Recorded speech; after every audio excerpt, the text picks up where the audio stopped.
আসসালামু আলাইকুম। নবম অধ্যায়ের সৃজনশীল প্রশ্নের সমাধানের এই পর্বে তোমাদের সকলকে স্বাগতম জানাচ্ছি। আমরা এই পর্বে দিনাজপুর বোর্ড ২০২০ সালের একটি বোর্ড সৃজনশীল প্রশ্ন সমাধান করব। তাহলে চলো আমরা আগে উদ্দীপকটা একটু বুঝি, উদ্দীপক বুঝে দেন আমরা এখান থেকে আমাদের প্রশ্নগুলোর অ্যান্সার করার চেষ্টা করি। তো আমরা এখানে একটা সেটআপ দেখতে পাচ্ছি যে দেখো এই একটা কিউবের মধ্যে কি রয়েছে। এখানে আমরা চুনা পাথর দেখতে পাচ্ছি এবং খনিজ অ্যাসিড, মানে চুনা পাথর এবং খনিজ অ্যাসিডের মিশ্রণটা এখানে আমরা রাখা হয়েছে। দেন এখানে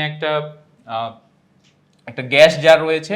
তার মানে এখান থেকে বোঝানো হচ্ছে এইটাই যে খনিজ অ্যাসিড এবং চুনা পাথরের মধ্যে বিক্রিয়া ঘটানোর ফলে এই যে দেখো একটা টিউবের মতো দেখতেছি, মানে এখানে একটা নল, এই নল থেকে এই পাশে একটা গ্যাস জার, যে গ্যাস জারের মধ্যে বি নামক একটা গ্যাস সেখানে উৎপন্ন হবে প্লাস সংরক্ষিত হবে। বি গ্যাসটা উৎপন্ন হবে এইখানে, বাট তোমরা জানো যে গ্যাসীয় পদার্থ কোনো একটা জায়গায় আবদ্ধ থাকে না, সে যেখানেই স্পেস হবে সেই স্পেস থেকে সে বের হয়ে যাওয়ার চেষ্টা করবে। তো যেহেতু আমি এখানে একটা স্পেস তৈরি করেছি, সো এই গ্যাসগুলো মূলত এই পথ ধরে ধরে আস্তে আস্তে আস্তে আস্তে এই পাত্র থেকে কোথায় আসবে, এই যে আমাদের যে বি গ্যাস, মানে এই পাশে যে একটা গ্যাস যা রয়েছে সেখানে এসে জমা হবে। ওকে, সো এইগুলো নিয়েই মূলত আমাদের এই উদ্দীপক আজকের। এবারে চলো আমরা এখান থেকে প্রশ্নগুলোর একটু অ্যান্সার করার চেষ্টা করব। আচ্ছা, ফার্স্ট কোশ্চেন, সোডা অ্যাশ কি? মানে সোডা অ্যাশ কি বলতে সোডা অ্যাশ কাকে বলে? আচ্ছা, তো সোডা অ্যাশ কাকে বলে বলো তো? সোডা অ্যাশ বলা যায় কি বলছে এখানে দেখো, যে অনার্দ্র সোডিয়াম কার্বনেট Na2CO3, অনার্দ্র সোডিয়াম কার্বনেটকে সোডা অ্যাশ বলে। অনার্দ্র সোডিয়াম কার্বনেটকে সোডা অ্যাশ বলে, নাম্বার 1। আচ্ছা, নাম্বার 2, সেকেন্ড কোশ্চেনে যাচ্ছি।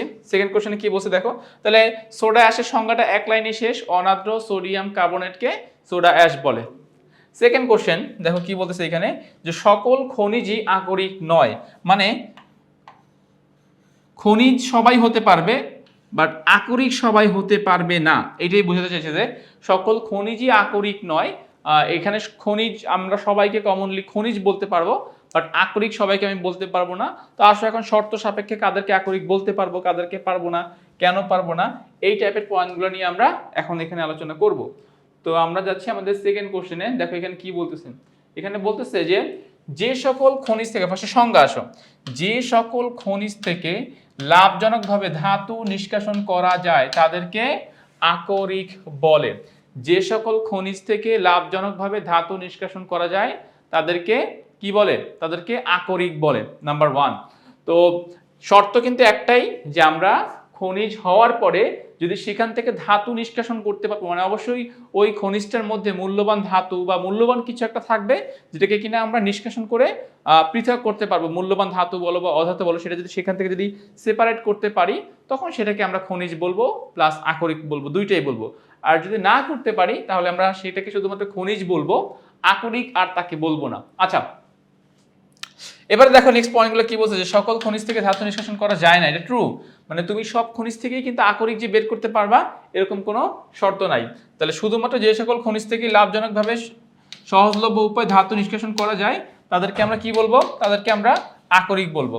আর সেকেন্ড কথা, যে সকল খনিজ থেকে লাভজনকভাবে ধাতু নিষ্কাশন করা যায় না, মানে যে সকল খনিজ থেকে তুমি সামহাও কোনোভাবেই সেখান থেকে ধাতু বের করতে পারবা না বা ধাতু নিষ্কাশন করতে পারবা না, তাদেরকে কিন্তু আমরা আকরিক ও বলবো না। তাহলে আমাদের কাছে এখন শর্তটা খুবই স্পষ্ট, যে যে সকল খনিজ থেকে আমরা স্বল্প মূল্যে খুব সহজ পদ্ধতিতে ধাতু নিষ্কাশন করতে পারবো তারা খনিজও হবে প্লাস আকরিকও হবে। আর যে সকল খনিজ থেকে আমরা সহজলভ্যভাবে বা খুব ইজিয়েস্ট ওয়েতে ধাতু নিষ্কাশন করতে পারবো না তারা শুধুমাত্র খনিজ হবে, আকরিক হবে না। সো আমরা আমাদের সংজ্ঞা থেকে এইটুকু কথা খুব সুন্দরভাবে জানতে পারলাম। এবারে আসো দুইটা এক্সাম্পল দিব। এরকম কাদা মাটি, দেখো কাদা মাটি থেকে লাভজনকভাবে অ্যালুমিনিয়াম ধাতু নিষ্কাশন করা যায় না। কি করে না? যায় না। তাই এটি খনিজ হলেও আকরিক নয়। সো আমরা একটা মানে ডিফারেন্স কিন্তু খুব সহজেই বুঝতে পারতেছি, যে কাদা মাটি থেকে খুব সহজেই অ্যালুমিনিয়াম ধাতু নিষ্কাশন করা যায় না, তাই এটা শুধুমাত্র খনিজ, বাট এটা আকরিক নয়। বাট তুমি যদি অন্যদিকে বক্সাইট, অ্যালুমিনিয়াম অক্সাইডের একটা আকরিক যার নাম হচ্ছে বক্সাইট, এই বক্সাইট থেকে তুমি সহজেই অ্যালুমিনিয়াম ধাতু নিষ্কাশন করতে পারবা। ঠিক আছে, কাদা মাটি থেকে তো আমরা অ্যালুমিনিয়াম নিষ্কাশন করতে পারি নাই, বাট বক্সাইট আকরিক থেকে তুমি সহজেই অ্যালুমিনিয়াম ধাতু নিষ্কাশন করতে পারবা। তাহলে বক্সাইটকে আমরা খনিজও বলবো আকরিকও বলবো, দুইটাই। কারণ সেখান থেকে তো আমরা অ্যালুমিনিয়াম ধাতুকে নিষ্কাশন করতে পারতেছি, বাট কাদামাটি থেকে শুধুমাত্র অ্যালুমিনিয়াম ধাতু নিষ্কাশন করা যাচ্ছে না বিধায় এটা শুধুমাত্র অনলি খনিজ হবে, বাট এটা অ্যালুমিনিয়ামের আকরিক হবে না। তো সেকেন্ড প্রশ্নে আমরা এই যে শর্তগুলোর কথা বললাম, এই শর্তগুলোকে যদি আমরা ঠিকভাবে এক্সপ্লেন করে দিতে পারি, আমাদের এই সৃজনশীলের খ নাম্বার প্রশ্ন কমপ্লিট হয়ে যাবে। আচ্ছা, আমরা যাব এবার গ নাম্বার প্রশ্নে। গ নাম্বার প্রশ্নের শুরুতে কি বলছে দেখো, উপযুক্ত, আচ্ছা বলতেছে উপযুক্ত বিক্রিয়া সহ বি যৌগটি শনাক্ত করো। এই যে আমাদের যে বি গ্যাস, আমরা তো এখন জানি না যে আসলে বি গ্যাসটা কোন গ্যাস হতে পারে। এটা কি কার্বন ডাইঅক্সাইড হবে, নাকি অ্যামোনিয়া হবে, নাকি সালফার ডাইঅক্সাইড হবে, নাকি অক্সিজেন হবে? আমাদের তো নানান রকম গ্যাসীয় পদার্থ আছে। তো এই বি গ্যাসটা আসলে কোন গ্যাস এটা ফার্স্টে বের করতে হবে, এবং ওই গ্যাস শনাক্ত করার জন্য যদি কোনো বিক্রিয়া থাকে, যদি কোনো পরীক্ষণ থাকে, সেই পরীক্ষণগুলো এখানে আমাদেরকে উপস্থাপন করতে হবে। আচ্ছা, তো তাইলে চলো আমরা এখন গ নাম্বার প্রশ্ন থেকে ফোকাস করি। আচ্ছা, তাইলে এখানে আসো, কি বলেছিল ফার্স্টে বলছিল কি চুনা পাথর, মনে আছে তো তাই না? এখানে কি বলছিল, চুনা পাথর বলছিল, আর বলছিল খনিজ অ্যাসিড, এই সিএল কে বলছিল খনিজ অ্যাসিড। তাহলে আমরা এখন এদের সংকেত পেয়ে গেছি, মানে কাদেরকে নিয়ে আমরা কাজ করব।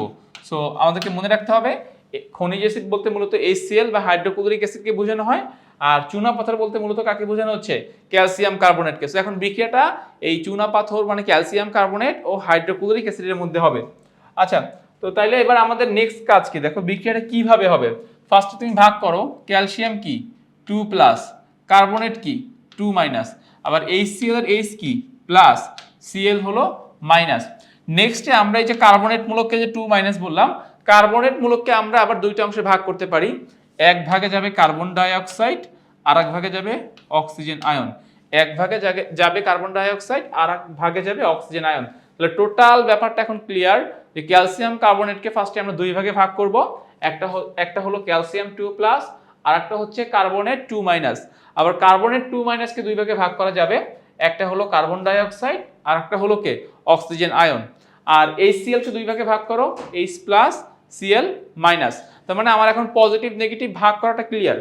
আচ্ছা, নেক্সট কাজ কি বলতো, এই যে এই যৌগের ক্যালসিয়াম পজিটিভ যাবে কোথায়, এই যৌগের ক্লোরিন নেগেটিভের কাছে। মানে এটা তো আমরা তো জানি যে পজিটিভ নেগেটিভ মিলে যায়, তাহলে ক্যালসিয়াম আর ক্লোরিন মিলে উৎপন্ন করবে ক্যালসিয়াম ক্লোরাইড লবণ। আর এই যে কার্বন ডাই অক্সাইড গ্যাস দেখতে পাচ্ছ, সেই কার্বন ডাই অক্সাইড গ্যাসকে আমরা ঠিক সেম ভাবে যেরকম আছে ঠিক সেম ভাবে আমরা দেখতে পাবো গ্যাসীয় পদার্থ আকারে। আর হাইড্রোজেন আর অক্সিজেন মিলে উৎপন্ন হবে এইখানে পানি, এই যে H2O, পানি উৎপন্ন হয়েছে। তাহলে আমরা যাকে খুঁজতেছিলাম সে কে, কার্বন ডাই অক্সাইড গ্যাস, মানে কোন গ্যাস উৎপন্ন হবে, তাহলে সেই গ্যাসীয় পদার্থ কিন্তু আমরা এখান থেকে পেয়ে গিয়েছি, কার্বন ডাই অক্সাইড গ্যাস। তাহলে এই যে এখানের যে আমাদের যে পাত্র ছিল, এই যে বি মানে বি যে গ্যাস, যার যে বি গ্যাস, সেই বি গ্যাসটা আসলে কেউ নয়। বি গ্যাসটা কোন গ্যাস বলো তো, কার্বন ডাই অক্সাইড গ্যাস। এটুকু কনফার্ম। এখন নেক্সট কাজ কি দেখো, প্রশ্নটা পড়ো যে উপযুক্ত বিক্রিয়া সহকারে বি যৌগটি শনাক্ত করো। So carbon die oxide gas তুমি বের করছো, এখন কার্বন ডাই অক্সাইড গ্যাসের কিছু স্পেসিফিক বিক্রিয়া আছে, কিছু নির্দিষ্ট বিক্রিয়া আছে, যেই বিক্রিয়াগুলো থেকে সহজেই কোনো পাত্রের মধ্যে কার্বন ডাই অক্সাইড আছে কিনা এটা আমরা খুব সহজেই বের করে ফেলতে পারি। আচ্ছা, সো এবারে আমরা যাব সেইখানে। ফাইন, তো দেখো স্টেপ বাই স্টেপ বিক্রিয়াগুলো একটু মনে রাখতে হবে, স্টেপ বাই স্টেপ। প্রথম বিক্রিয়া কি, 1 নম্বর বিক্রিয়া, কার্বন ডাই অক্সাইড গ্যাস শনাক্ত করার অনেকগুলো বিক্রিয়া, এর মধ্যে 1 নম্বর বিক্রিয়া আমরা চুনের পানি, এই যে ক্যালসিয়াম হাইড্রোক্সাইড, এটাকে কি বলা হয়, চুনের পানি। আমরা চুনের পানির মধ্যে যদি কার্বন ডাই অক্সাইড গ্যাস চালনা করি, এই যে দেখো চুনের পানির মধ্যে কার্বন ডাই অক্সাইড গ্যাস চালনা করা হচ্ছে, তাহলে এখান থেকে দুইটা যৌগ উৎপন্ন হবে। কি কি উৎপন্ন হবে দেখো, ক্যালসিয়াম আর কার্বন ডাই অক্সাইড তো অলরেডি আছেই, আর এখান থেকে একটা অক্সিজেন, তাহলে তিনজন, ক্যালসিয়াম, কার্বন ডাই অক্সাইড এবং অক্সিজেন মিলে উৎপন্ন করবে ক্যালসিয়াম কার্বনেট। দেখো কার্বন ডাই অক্সাইড অক্সিজেন দুইটা, আর বললাম যে এখান থেকে একটা অক্সিজেন যাবে, সো মোট 3টা ক্যালসিয়াম কার্বনেট। বাকি কি থাকবে দেখো, এখানে কিন্তু হাইড্রোজেন দুইটা ঠিকই আছে, বাট অক্সিজেন আছে একটা, কারণ বাকি অক্সিজেন তুমি ক্যালসিয়ামকে দিয়ে দিছো, তো সেখান থেকে উৎপন্ন হবে পানি। তো ক্যালসিয়াম কার্বনেট, আর কি উৎপন্ন হবে, পানি। এই ক্যালসিয়াম কার্বনেটটা পানিতে অদ্রবণীয়, তার মানে কি সে পানির সাথে দ্রবীভূত হয় না। ক্যালসিয়াম কার্বনেটটা পানিতে অদ্রবণীয়, সে পানির সাথে দ্রবীভূত হয় না। তো তাইলে এখান থেকে আমরা সহজে কি বলতে পারি, এখান থেকে আমরা সহজে এটাই বলতে পারি যে আমরা যে পানির মধ্যে যদি ক্যালসিয়াম কার্বনেট দ্রবীভূত না হয় তাহলে সেই পানির দ্রবণটাকে আমরা কীরকম দেখব, সেই পানির দ্রবণটাকে আমরা ঘোলা দেখব। কারণ যেই বস্তু পানিতে দ্রবীভূত হয় না সেই পানিটাকে কিন্তু তুমি পরিষ্কার দেখবা না, সেই পানিটাকে তুমি ঘোলাই দেখবা। তাহলে এখানে আমরা যেই পানির কথা বলা হচ্ছে সেই পানিকে আমরা কীরকম দেখব, সেই পানিকে আমরা ঘোলা দেখবো, আমরা পরিষ্কার পানি এখানে দেখতে পাবো না। তো আমাদের পয়েন্ট ব্যাখ্যার মধ্যে কিন্তু এই কথাগুলোই বলছে যে এই ঘোলা চুনের পানিতে অতিরিক্ত কার্বন। আচ্ছা, তো ফার্স্ট বিক্রিয়ার পয়েন্টে তোমরা বুঝছো যে চুনের পানির মধ্যে যদি কার্বন ডাইঅক্সাইড গ্যাস চালনা করা হয় তখন দ্রবণটা ঘোলা হয়ে যায়। কেন দ্রবণটা ঘোলা হয়? কারণ সেখানে উৎপন্ন হয় ক্যালসিয়াম কার্বনেট। এই ক্যালসিয়াম কার্বনেট পানিতে অদ্রবণীয়, তো যেহেতু সে অদ্রবণীয় পানিতে, তখন পানিতে যদি দ্রবীভূত করতে যাই তাহলে সেই পানির দ্রবণটাকে আমরা আগের থেকে ঘোলা দেখব। গেল এটা। আমাদের 2 নম্বর পরীক্ষা হচ্ছে, দেখো এটা হচ্ছে আমাদের 2 নম্বর পরীক্ষা। সো আগের দ্রবণটা কে ছিল? ক্যালসিয়াম কার্বনেট এবং পানি। খেয়াল রেখা, আগে বলতে যে একটু আগে আমরা যে দ্রবণের কথা বলছি সেখানে কে কে ছিল? ক্যালসিয়াম কার্বনেট এবং পানি ছিল। তো এই ক্যালসিয়াম কার্বনেট এবং পানি এটা তো ঘোলা দ্রবণ ছিল, তাই না? এই দ্রবণটা কিন্তু পরিষ্কার ছিল না, এই দ্রবণটা ছিল ঘোলা দ্রবণ। তাহলে এর মধ্যে যদি আমরা কার্বন ডাইঅক্সাইড গ্যাস চালনা করি, এর মধ্যে যদি আমরা কার্বন ডাইঅক্সাইড গ্যাস চালনা করি তাহলে এই যে 3টা উপাদান ক্যালসিয়াম কার্বনেট, কার্বন ডাইঅক্সাইড, পানি, এরা মিলে উৎপন্ন করতেছে ক্যালসিয়াম বাইকার্বনেট বা ক্যালসিয়াম হাইড্রোজেন কার্বনেট।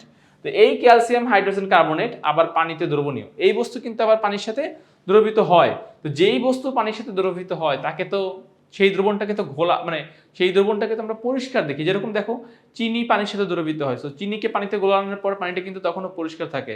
বাট তুমি যদি কতগুলা পাথর বা কতগুলো বালু নিয়ে পানিতে দ্রবীভূত করো, তারা কিন্তু কখনোই পানির সাথে দ্রবীভূত হবে না। তো যে দ্রবীভূত হয় তার দ্রবণটা পরিষ্কার হয়, আর যে পানিতে দ্রবীভূত হয় না তার দ্রবণটা ঘোলা হয়। তো এইখানে আমরা যখন ক্যালসিয়াম বাইকার্বনেট উৎপন্ন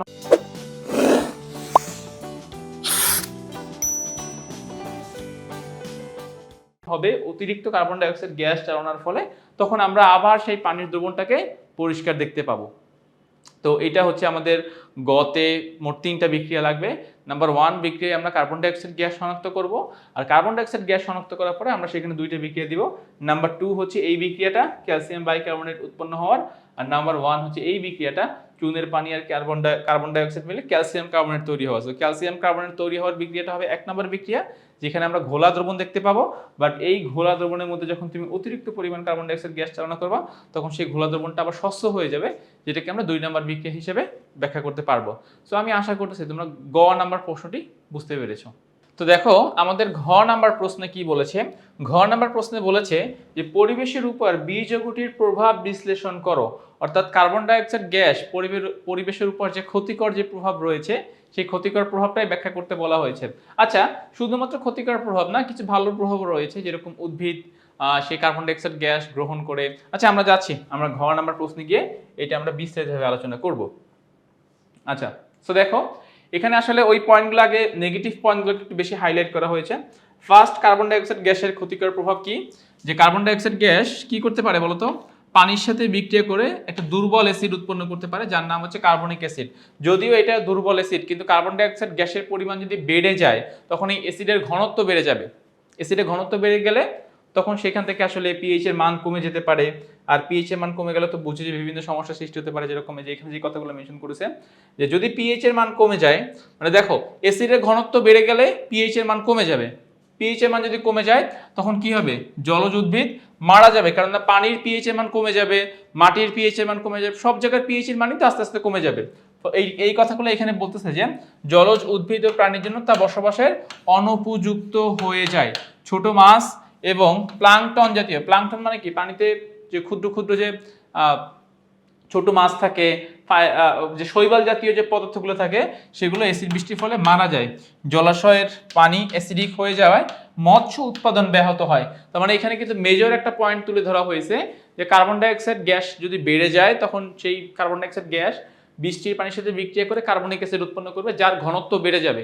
তো অ্যাসিডের ঘনত্ব বেড়ে যাওয়া মানে কি? পিএইচ এর মানটা কমে যাওয়া। তো পিএইচ এর মান যদি কমে যায় তখন মাটি এবং পানি উভয় জায়গার যেই মানে উপকারী পোকামাকড় থাকে, কীট পতঙ্গ থাকে, সেগুলো সবাই মারা যাবে। এখানে বিশেষ করে পানির কথা মেনশন করা হয়েছে যে পানিতে কি থাকে? বিভিন্ন মাছ, শৈবাল থাকে, ছোট ছোট শৈবাল, যেই শৈবালগুলো হচ্ছে গিয়া পানির নিচে খাদ্য উৎপাদন করতে পারে। ছোট ছোট মাছ আবার সেই শৈবালকে খায়।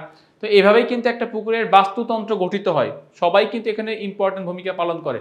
তো যদি কোনো কারণে ছোট মাছ অথবা সেই শৈবালগুলো মারা যায়, তাহলে খাদ্য শৃঙ্খল একটা ব্যাঘাত দেখা দেবে, কারণ ছোট মাছ মারা গেলে বড় মাছ খাবার পাবে না, বড় মাছ যদি খাবার না পায় তাহলে পুকুরের পুরো পরিবেশটা কি হয়ে যাবে, নষ্ট হয়ে যাবে। সো এই দিকে আমাদেরকে খেয়াল রাখতে হবে।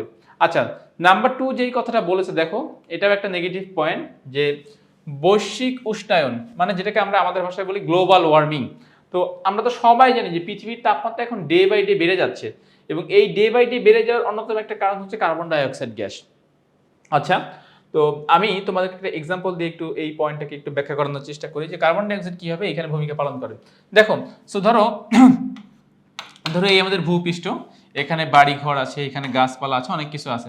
তো কার্বন ডাই অক্সাইড গ্যাস একটা হিট ট্র্যাপিং গ্যাস, এটাকে বলা হয় হিট ট্র্যাপিং গ্যাস। মানে কি, মানে কার্বন ডাই অক্সাইড গ্যাসের এরকম একটা লেয়ার আমি তৈরি করলাম, লেয়ার তৈরি করলে দেখো এই যে সানলাইট থেকে, সূর্য থেকে আলো আসলো, তো আলো এসে কি করলো, এই জায়গাটাকে উত্তপ্ত করলো, কিন্তু কার্বন ডাই অক্সাইড গ্যাসের লেয়ার থাকে, এই লেয়ারটা হচ্ছে কার্বন ডাই অক্সাইড গ্যাস, তো কার্বন ডাই অক্সাইড গ্যাসের লেয়ার সেখানে থাকায় কি হবে, কার্বন ডাই অক্সাইড গ্যাস সেখান থেকে সহজেই এই হিটগুলোকে পাস করতে দিবে না। তার মানে তুমি বলতে পারো পৃথিবীর এই পৃষ্ঠ উত্তপ্ত হবে বাট শীতল হবে না। এখন কেন শীতল হবে না, কারণ এখানে কিন্তু কার্বন ডাই অক্সাইড গ্যাসের একটা লেয়ার রয়েছে, এই তাপগুলো এই কার্বন ডাই অক্সাইড গ্যাসের লেয়ার ভেদ করে যেতে পারতেছে না, বায়ুমণ্ডলের সাথে মিশে যেতে পারতেছে না। ফলে এই পৃথিবী কি হবে, আস্তে আস্তে ডে বাই ডে আস্তে আস্তে কি হবে, আরো বেশি গরম হতে থাকবে, আরো বেশি উত্তপ্ত হতে থাকবে। ফলে কয়েকটা সমস্যার সৃষ্টি হবে। এর মধ্যে নাম্বার 1 সমস্যা হচ্ছে মেরু অঞ্চল। আমরা জানি যে মেরু অঞ্চলের কি থাকে, বরফ থাকে, তাই না? তো মেরু অঞ্চলের বরফগুলো আস্তে আস্তে গলতে শুরু করবে। মেরু অঞ্চলের বরফ গললে কি হবে, সমুদ্রের পানির উচ্চতা বেড়ে যাবে। সমুদ্রের পানির উচ্চতা বাড়লে কি হবে, সে তীরবর্তী যে অঞ্চলগুলো, সমুদ্রের তীরবর্তী যে অঞ্চলগুলো, সেই অঞ্চলগুলোতে বসবাসকারী মানুষ, অন্যান্য পশু পাখি সবাই এই মানে অতিরিক্ত পানির ফলে সেখানে বন্যার সৃষ্টি হবে, তাদের ঘর বাড়ি ডুবে যাবে। সো এটা কিন্তু আসলে একটা ইম্প্যাক্ট বড় আকারে রাখতেছে, বাট এটা অনেক স্লোলি হচ্ছে কাজটা ভিতরে, আমরা ডিরেক্টলি কোনো এটার দেখতে পাচ্ছি না, বা এটা সম্পর্কে কোনো প্রভাব আমরা বলতেছি না আর কি। বাট স্টিল এটা সত্য যে কার্বন ডাই অক্সাইড গ্যাস পৃথিবীর তাপমাত্রা বৃদ্ধির জন্য অনেক বেশি ভূমিকা পালন করে। এক্সামে 2টা পয়েন্ট দিয়ে দিলাম। আচ্ছা, এর সাথে তোমরা চাইলে আরেকটা পয়েন্ট বলতে পারো যে কার্বন ডাই অক্সাইড গ্যাস যে শুধুই আমরা খারাপ কথা বলবো এমনটা না। আমরা জানি যে কার্বন ডাই অক্সাইড গ্যাস পানির সাথে বিক্রিয়া করে কি উৎপন্ন করতে পারে। আচ্ছা, কার্বন ডাই অক্সাইড গ্যাস, পানি আর ক্লোরোফিল মিলে কি C6H12O6 গ্লুকোজ তৈরি করতে পারে, তাই না? গ্লুকোজ তৈরি করতে পারে। আচ্ছা, সো গ্লুকোজ আমি বিক্রিয়াটা ব্যালেন্স করলাম না। কার্বন ডাই অক্সাইড গ্যাস, পানি, সূর্যের আলো, ক্লোরোফিল এরা মিলে কি উৎপন্ন করতে পারে, গ্লুকোজ জাতীয় পদার্থ উৎপন্ন করতে পারে। উদ্ভিদ শর্করা জাতীয় খাদ্য প্রস্তুত করে। তো এই শর্করা জাতীয় খাবার শুধুমাত্র যে উদ্ভিদ কাজে লাগায় এমনটা না, আমরাও কিন্তু সেখান থেকে অনেকভাবে তাদেরকে ব্যবহার করতে পারি। শর্করা জাতীয় খাবারকে আমরা অনেকভাবে ব্যবহার করতে পারি। এবং সব থেকে ইম্পর্টেন্ট জিনিস হচ্ছে যে এই উদ্ভিদ, দেখো এই উদ্ভিদ কার্বন ডাই অক্সাইড গ্রহণ করতেছে এবং সেখান থেকে অক্সিজেন প্রডিউস করতেছে আমাদের জন্য। তো কার্বন ডাই অক্সাইড গ্যাস যদি একান্তই কমে যায় পৃথিবী থেকে, সেটাও একটা সমস্যা। তাহলে উদ্ভিদ তার খাদ্য, শর্করা জাতীয় খাদ্য প্রস্তুত করার জন্য সে মানে কাঁচামাল পাবে না। পানি তো সে মূলরুম থেকে শোষণ করে, বাট বায়ুমণ্ডল থেকে সে কিন্তু মেইনলি কার্বন ডাই অক্সাইড গ্যাসটাই সে শোষণ করে। সো কার্বন ডাই অক্সাইডের পরিমাণ অবশ্যই একটা মানে যেটা শর্ত, যে কার্বন ডাই অক্সাইড এমন একটা গ্যাস যেটার পরিমাণ একদম কমানোও যাবে না, যেটার পরিমাণ একদম বাড়ানোও যাবে না। ঠিক আছে, দুইটাতেই সমস্যা, একদম কমলেও ঝামেলা, একদম বেড়ে গেলেও ঝামেলা। সো এটাকে আমরা একটা নিউট্রাল পজিশনে রাখার চেষ্টা করব, যাতে করে উদ্ভিদ যতটুকু পরিমাণ দরকার, একটা উদ্ভিদের মানে খাদ্য প্রস্তুত করতে যতটুকু পরিমাণ কার্বন ডাই অক্সাইড গ্যাস দরকার, সেই জন্য ওইটুকুই মানে তার জন্য যেন ওইটুকুই আমরা মানে দিতে পারি সাপ্লাই। এর থেকে বেশি হয়ে গেলে আবার যে সমস্যাগুলোর কথা বললাম সেই সমস্যাগুলো সৃষ্টি হবে। তো তাইলে কি বলা যায়, বলা যায় যে কার্বন ডাই অক্সাইড আমাদের আসলে ক্ষতিকর দিকটাই বেশি। অ্যাসিড বৃষ্টির মতো ঘটনা সে ঘটাতে পারে, পৃথিবীর তাপমাত্রা সে বৃদ্ধি করতে পারে। এছাড়াও আরও নানান মানে মুখী তার মানে ক্ষতিকর দিক রয়েছে। বাট উপকারী দিক হচ্ছে একটাই, যে সে উদ্ভিদকে তার শর্করা জাতীয় খাদ্য প্রস্তুত করতে সাহায্য করতেছে। তো এইটা আসলে আমাদেরও দরকার, কেননা শর্করা জাতীয় খাদ্য প্রস্তুত হওয়ার সময় অক্সিজেন গ্যাস সেখান থেকে নিঃসরণ হয়, আমরা যেটা নিঃশ্বাসের সাথে গ্রহণ করতেছি। তো সবকিছু মিলেই আসলে কার্বন ডাই অক্সাইড গ্যাস আমরা মানে এর প্রভাবটা কি আমাদের দৈনন্দিন জীবনে বা আমাদের পরিবেশের উপর, সেটা আমরা ব্যাখ্যা করলাম। সো আমি আশা করতেছি তোমরা এই ঘ নাম্বার প্রশ্নের অ্যান্সারটুকু প্রপারলি বুঝতে পেরেছো। যে প্রভাব বিশ্লেষণ করছো, প্রভাবটা তো 3টা প্রভাব মেনশন করে দিলাম, এসিড বৃষ্টি, বৈশ্বিক উষ্ণায়ন, আর আরেকটা হচ্ছে যে উদ্ভিদের যে শর্করা জাতীয় খাদ্য প্রস্তুতি, এইটার কথা। তাইলে ক খ গ ঘ 4টা প্রশ্নের অ্যান্সারই কমপ্লিট হয়ে গেল। আমি আশা করছি তোমরা এই প্রশ্নের অ্যান্সারগুলো প্রপারলি বুঝতে পেরেছো। তো আজ এ পর্যন্তই, নতুন কোনো পর্বে আবার তোমাদের সাথে দেখা হবে। ততক্ষণ পর্যন্ত সবাই ভালো থাকো, সুস্থ থাকো, আল্লাহ হাফেজ।